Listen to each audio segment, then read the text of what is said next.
ফরজ গোসল না করে কাজকর্ম করলে কি সংসারে কোনো অমঙ্গল হবে? স্ত্রী যদি পরকিয়া করে তারপর যদি ক্ষমা চায় তখন তার সাথে সংসার করা কি জায়েজ কিনা? অবাধ্য সন্তানকে কিভাবে বাধ্য করবে? আমি 5 ওয়াক্ত নামাজ পড়ার পরেও অশ্লীল কাজ ছাড়তে পারছি না, গুনাহগুলো বারবার করি। মা মারা গেছেন, বাবাকে বিয়ে করানো সন্তানদের কোনো কর্তব্য আছে কিনা? মানে ভিকটিম আছে নাকি? আওয়াজে বোঝা যায় ভিকটিম আছে। কিছু কিছু নিউজ মিডিয়া প্রচার করে আপনি নাকি যাকে তাকে সাথে মাক্ষা দিয়ে মেরে ফেলতে উৎসাহিত করেন। আমরা সবাই শয়তানের প্ররোচনায় পাপ কাজ করি। আদম হাওয়াও শয়তানের প্ররোচনায় পড়ে জান্নাতের ফল খেয়েছে, তাহলে শয়তান কার প্ররোচনায় পড়ে সেদিন আদমকে সেজদা করেনি? কিছু কিছু নিউজ মিডিয়া প্রচার করে আপনি নাকি যাকে তাকে সাথে মাক্ষা দিয়ে মেরে ফেলতে উৎসাহিত করেন। সাংবাদিকরা তো কত কথাই বলে, ওদের সব কথা কি আর নেওয়া যায়?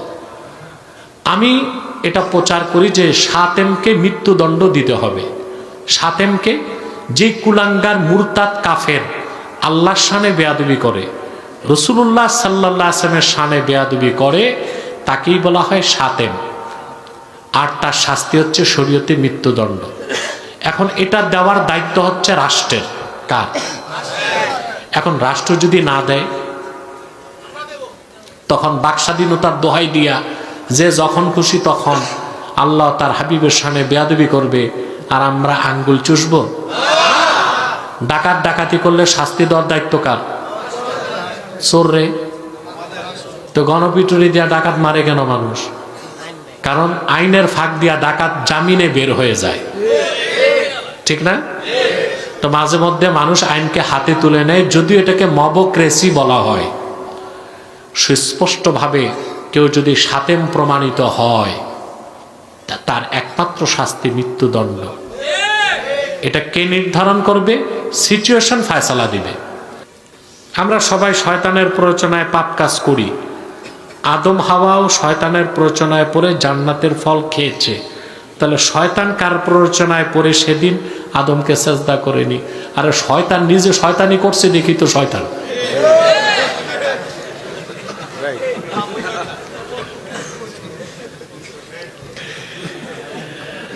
নামাজের সামনে দিয়ে যাওয়া আসা করলে কি 40 দিনের ইবাদত নষ্ট হয়ে যায়?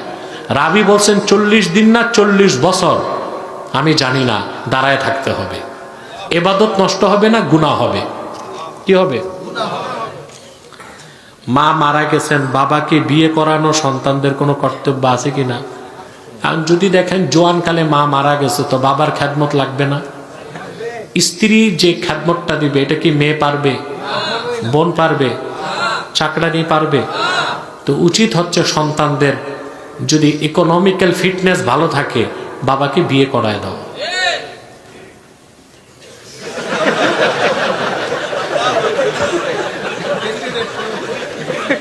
মানে ভিকটিম আছে নাকি? আওয়াজে বোঝা যায় ভিকটিম আছে।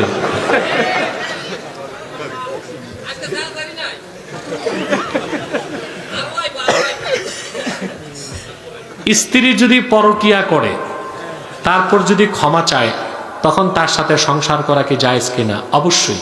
সে যদি পরকিয়ায় লিপ্ত হয় এটা গুনাহে কাবীরা। সে যদি অনুতপ্ত হয় ক্ষমা চায়, তাকে তালাক না দিয়ে ক্ষমা করে দেওয়াটাই উত্তম। লোকসান হচ্ছে ব্যবসায় উন্নতির আমল কি আছে? আমল মুখস্থ রাখতে পারবেন? ফজর নামাজের পর 100 বার পড়বেন, 11 বার দরুদ সালাম পড়ে 100 বার পড়বেন আল্লাহুম্মা কফিনি বিহালালিকা আন হারামিক ওয়া আগনিনি বিফাদলিকা আম্মান সিওয়াক, 100 বার। আবার 11 বার দরুদ সালাম পড়বেন, ঋণ সব মাফ হয়ে যাবে, প্রচুর বারাকা আল্লাহ ব্যবসায় দান করবে। রেকর্ড হয়ে গেছে, মিডিয়া থেকে নিয়ে নেবেন। ফরজ গোসল ছাড়া কি নামাজ হবে? নাউজুবিল্লাহ। এটা কেমন প্রশ্ন? লোকটা প্রশ্ন করতে পারে নাই, অর্থাৎ গোসল ফরজ হয়েছে, এখন গোসলের সুযোগ নাই, এখন কি করবে? ঠিক যেভাবে নামাজ ফরজ হয়ে গেলে যদি দেখা যায় পানি নাই, নামাজের ওক্ত যতক্ষণ আছে ততক্ষণ পানি খুঁজতে হবে। যদি দেখা যায় যে না ওক্ত চলে যাবে, পানি পাওয়া যাবে না, তখন তায়াম্মুম। গোসলের ক্ষেত্রে একই নিয়ম। এখন তায়াম্মুম করেও গোসলের ফরজ আদায় হবে। কিন্তু আপনারা একটা ভুল কাজ করেন না। আপনারা মনে করেন তায়াম্মুম কি? তায়াম্মুম হচ্ছে বিসমিল্লাহ বলে মাটিতে আঘাত করে ধুলাটাকে সাফ করে মুখে ঘষা, আরেকবার আঘাত করে ঠিক অজুর পানি যেখানে যেখানে লাগে ওইখানে মুসা হাতে, এই তো তায়াম্মুম। দুইটা ফরজ আর নিয়ত এক, তিন ফরজ। কয় ফরজ? আপনার আবার গোসল ফরজ হইলে মাটিতে গড়াগড়ি দিয়েন না।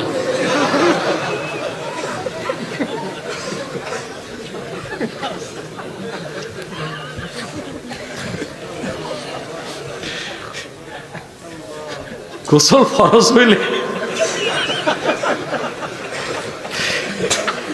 তায়াম্মুমের একই নিয়ম, বুঝতে পারছেন? যাক, জরুরি মাসালাই জিজ্ঞেস করছি। ফরজ গোসল না করে কাজকর্ম করলে কি সংসারে কোনো অমঙ্গল হবে? দেখুন ভাই, ইসলামে অযৌক্তিক কোনো কঠিন বিধান আরোপ করা হয় নাই। গোসল ফরজ হওয়ার পর, আসলে গোসল ফরজ কখন জানেন? নামাজের আগে। নামাজের আগে। এখন আপনি শীতকাল, মাঘ মাস, প্রচন্ড শীত, পানি বরফের মতো ঠান্ডা, স্ত্রীর সাথে সম্পর্ক হলো, আর এই রাত 12টায় পুকুরে যে চুপ দিবেন, মরাও তো যেতে পারে।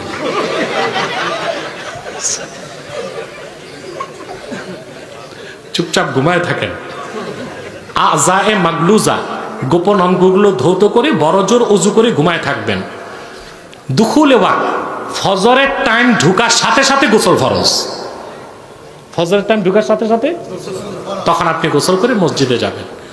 এখন আপনি ফজরের টাইমের আগে যদি আরো কিছু কাজকর্ম করেন, তাতে কোনো গুনাহ বা সমস্যা নাই। তবে উত্তম হচ্ছে গোসল ফরজের সাথে সাথে গোসল করে নাও।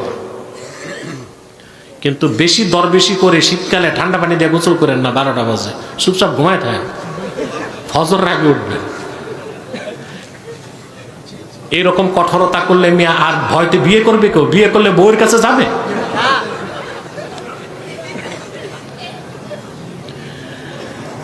আমি 5 ওয়াক্ত নামাজ পড়ার পরেও অশ্লীল কাজ ছাড়তে পারছি না, গুনাহগুলো বারবার করি। খুব সুন্দর প্রশ্ন করছেন। একটা হচ্ছে নামাজ কবুল, আর একটা হচ্ছে নামাজ আদায়। দুইটা বিষয়। একটা নামাজ কবুল হইল কি হইল না দেখার দরকার নাই, সারা জীবন নামাজ পড়তে হবে। তাইলে আপনি যত বড় গুনাহগার হন, নামাজের হিসাবে আর ধরা খাইবেন না, কবুল না হইল। কথা বলেন। আর আপনার সব আমল ঠিক আছে, নামাজ পড়লেন না। কেন পড়লেন না? ওই যে শয়তান ওয়াসওয়াসা দিছে। কলিমুদ্দিন নামাজ পড়ে, সলিমুদ্দিন নামাজ করে পরে, সুদও খায়, ঘুষও খায়, তো তুই নামাজ পড়ে কি করবি? কথা বলে না? না, এটা শয়তানের ওয়াসওয়াসা। কলিমুদ্দিন সলিমুদ্দিনের সুদের গুনাহ আলাদা হবে, ঘুষের গুনাহ আলাদা হবে, নামাজের হিসাব আলাদা। সারা জীবনের এক ওয়াক্ত নামাজও যদি কবুল না হয়, নামাজের কারণে আপনি আটকা পড়বেন না। আর সব আমল ঠিক, নামাজে যে আটকা পড়লো সে ফেল, তার আর বেহেশতে যাওয়ার সুযোগ নাই। তিরমিজির হাদিস, রাসূলুল্লাহ সাল্লাল্লাহু আলাইহি ওয়াসাল্লাম ইরশাদ করেছেন, আউয়ালু মা ইউহাসাবু বিহিল আবদু ইয়াউমাল কিয়ামাতিস সালাহ। সর্বপ্রথম কিয়ামতের দিন বান্দার যে আমলের হিসাব নেওয়া হবে সেটা হচ্ছে নামাজ। এটা হচ্ছে নামাজ আদায়। এখন নামাজ কবুল কোনটা? সুবহানাল্লাহ। যার নামাজ কবুল হয়ে যাবে, ওর আমল নামায় কোনো আর গুনাহ থাকবে না, আর আল্লাহ তারে বিনা আযাবে জান্নাত দিবেন। আর দুনিয়াতে আল্লাহ তাকে এমন চরিত্র দিবে যে সে আর খারাপ কাজ করবে না। ওটা নামাজ কবুল হইলে। তো যে ভাই বলছেন নামাজ পড়ি গুনার কাজ করি, তার নামাজ আদায় হচ্ছে, কবুল হচ্ছে না। কবুল হইলে গুনার কাজ সে ধীরে ধীরে ছেড়ে দিবে। এখন নামাজ কবুলের নিয়ম কি? প্রশ্ন আসে না? 3টা জিনিস লক্ষ্য রাখতে হবে। একটা হচ্ছে নামাজের চাবি হচ্ছে ওযু। বেহেশতের চাবি নামাজ, নামাজের চাবি ওযু। আপনাদের ওযুটা হয় না, ওযু করতে হবে। ওযুতে 2 ধরনের নাপাক বের করতে হবে, একটা আনজাসে জাহিরি আর একটা আনজাসে বাতিনি। একটা বাইরের নাপাক, একটা দিলের নাপাক। আপনি যখন ওযু করবেন, আপনাকে নিয়ত করতে হবে, আমি কুলি করছি, আমি আর এই মুখে মিথ্যা কথা বলবো না। আমি হাত ধুইতেছি, এই হাতে সুদ ঘুষ খাবো না। আমি মাথা মাসা করছি, কুচিন্তা করব না। আমি মুখ ধুইতেছি, চোখে হারাম জিনিস দেখব না। পা ধৌত করছি, সিনেমা হলে যাব না, পোস্ট কোয়ার্টারে যাব না। এইভাবে আপনি যদি ফজরের উজু করেন, আপনার ভিতরের নাপাকও বের হবে, বাইরের নাপাকও চলে যাবে। তখন আপনি নামাজে ঢুকলে দুইটা জিনিস রাখতে হবে, খুজু আর খুশু। অর্থাৎ অঙ্গ প্রত্যঙ্গ হবে ক্যাবলামুখী, কাবামুখী, দিল হবে আল্লাহমুখী। একটা খুশু আর একটা খুজু। তখন এইভাবে যদি 40 দিন নামাজ পড়েন, সব গুনার প্রতি আপনার ঘৃণা সৃষ্টি হয়ে যাবে। অবাধ্য সন্তানকে কিভাবে বাধ্য করবে? খুব সুন্দর কথা।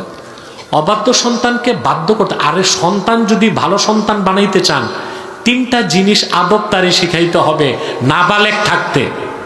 কয়টা বলবো? وعن علي كرم الله وجهه عن النبي صلى الله عليه وسلم أدبوا أولادكم بثلاث خصال حب نبيكم وآل بيته وتلاوة القرآن। হযরত আলী রাদিয়াল্লাহু তাআলা আনহু বর্ণনা করেন, আল্লাহর হাবিব সাল্লাল্লাহু আলাইহি ওয়াসাল্লাম ইরশাদ করেছেন, উম্মত তোমরা তোমাদের সন্তানদেরকে 3টা আদব শিখাও। প্রথমে তাদেরকে আমার ভালোবাসা শিখাও। 2 তাদেরকে আমার বংশধর যারা আহলে বাইতের ভালোবাসা শিখাও। 3 তাদেরকে কোরআন তেলাওয়াত শিখাও। এই সব কাজ করতে হবে বালেগ হওয়ার আগে, 7 বছরের আগে। 7 বছর হইলে মুরু আওলাদাকুম বিসসালাহ ওয়া হুম সাবু সিনিন। 7 বছর হয়ে গেলে নামাজের আদেশ করতে হবে। কথা বুঝেন? 7 বছরের আগে 3টা জিনিস। কটা জিনিস? আল্লাহর হাবিবের ভালোবাসা শিখাইতে হবে, আহলে বাইতের ভালোবাসা শিখাইতে হবে, কোরআন তেলাওয়াত শিখাইতে হবে। আর 7 বছর থেকে নামাজ শিখাবেন। এই সন্তান আল্লাহর ওলি হিসেবে বড় হবে। এক, এটা হচ্ছে সন্তানের প্রতি দায়িত্ব, সন্তানকে বাধ্য ও ভালো করতে হইলে। 2, আপনি নিজে যদি আল্লাহর নাফরমানি করেন, আপনার সন্তান আপনার কথা শুনবে না।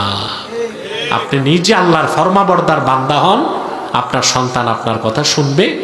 আর সন্তানকে বাধ্য রাখতে সবচেয়ে বেশি দরকার কাউন্সিলিং। কি? অর্থাৎ তাকে প্রচুর সময় দিতে হবে। যত ব্যস্ত থাকেন আপনি, অন্তত 2 ঘন্টা সন্তানদের জন্য রাখবেন। রাতে নিয়ে বসবেন, যত ব্যস্ত থাকেন। এটা মনে রাখবেন আপনারা, ব্যবসায়ীরা, চাকরিজীবীরা সবাই মনে রাখবেন। সন্তানদেরকে নিয়ে বসবেন, সারাদিনের রুটিনটা তার থেকে শুনবেন। সে নামাজ পড়ছে কিনা, সে স্কুলে গেছে কিনা, হোমওয়ার্ক করছে কিনা। তারপর তাকে বন্ধুত্বের ছলে তার ভিতর থেকে কথাগুলো নিতে হবে। কার সাথে ঝগড়া হয়েছে, ঝগড়াতে তার দোষ না অন্য ছেলের দোষ। এই কথার মাধ্যমে কাউন্সিলিং করে তাকে আপনি বাধ্যগত সন্তান বানাতে পারবেন। আর আপনি তার সন্তান পালতেছেন, সে স্কুলে যাচ্ছে, 1 সপ্তাহ সন্তানের সাথে আপনার বৈঠক হইল না, এই সন্তান কখনো গড়ে উঠবে? কথা মনে থাকবেন সামনে। হয়ে গেছে 31st নাইট না? 31st নাইটে ওই যে আপনারা কি করছে?